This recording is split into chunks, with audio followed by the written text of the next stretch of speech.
Hey guys, it's Harrison and welcome to Awkward Sports History. Major League Baseball had its largest expansion back in the 1960s, going from 16 teams at the beginning of the decade to 24 by the end of it. If you take a look at the map here that I'm about to show you of the US and where all the teams are located, you can see that the map goes from this in 1960 to how it looks here in 1969. 4 of those 8 expansion teams came at the same time in 1969, 2 of which still exist today: the San Diego Padres and the Kansas City Royals. One of the expansion teams that doesn't exist anymore is still pretty well known and many people still remember them actually. That would be the Montreal Expos, and I'll probably do a video on them myself at some point too. However, today's topic is on that 4th team. You've probably never heard of them, and that's for good reason. That would be the Seattle Pilots. I really can't do this awkward history video justice without just getting right into it, so let's get started. Oh, and don't forget to like and subscribe down below.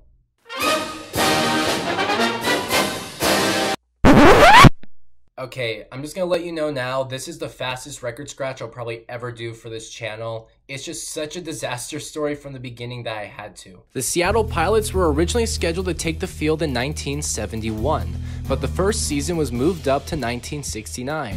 Management went from having about 3 to 4 years to prepare to around just 1 year.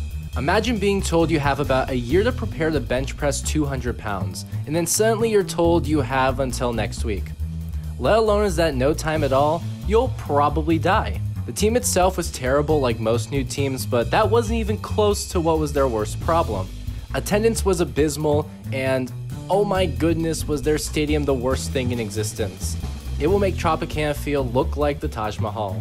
Let's start with attendance. In their one season, the Pilots had a total of 677,944 people for the whole season.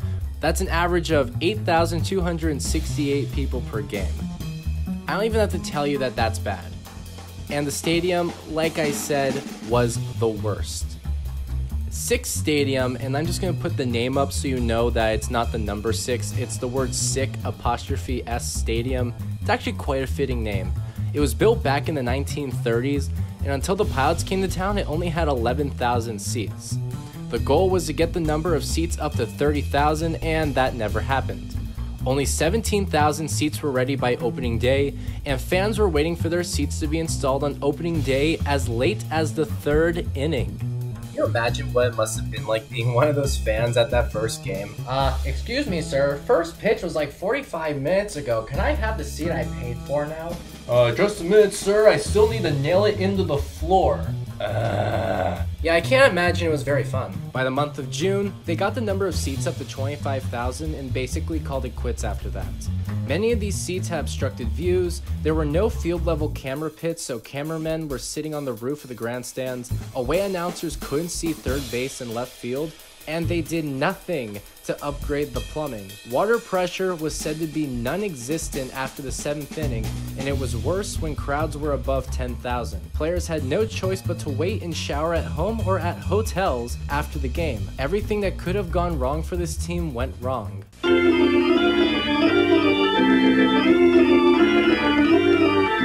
How does this keep getting worse?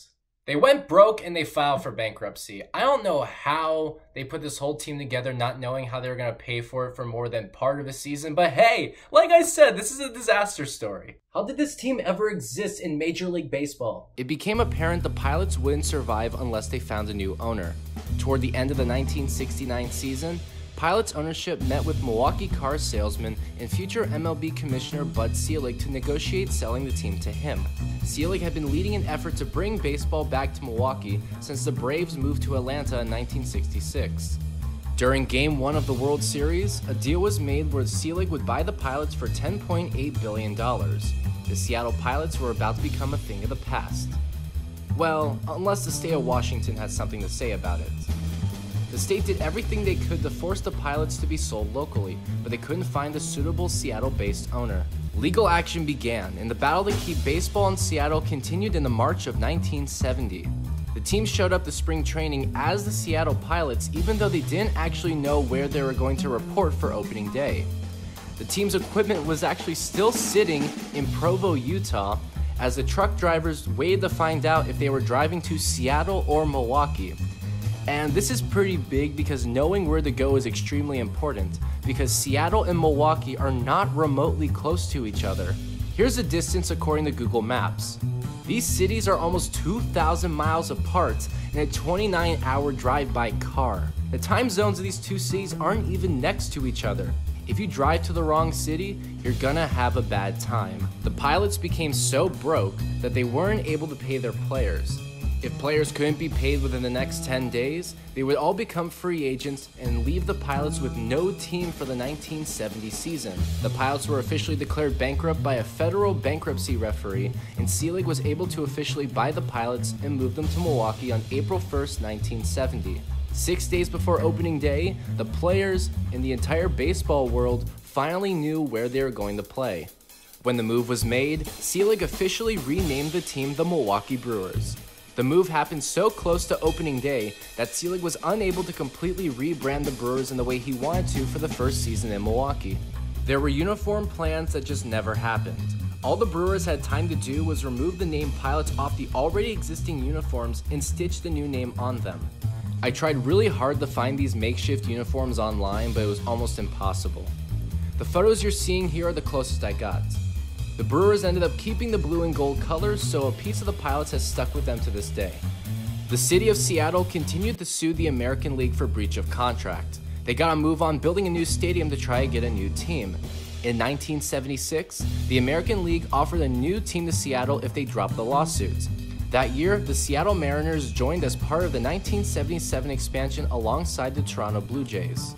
The Mariners eventually had relocation threats of their own, but a playoff run in 1995 kept baseball in Seattle for good. Whew. So there you have it, the insanely awkward history of the Seattle Pilots. Thank you so much for watching, and again, don't forget to like and subscribe, and I'll see you next time.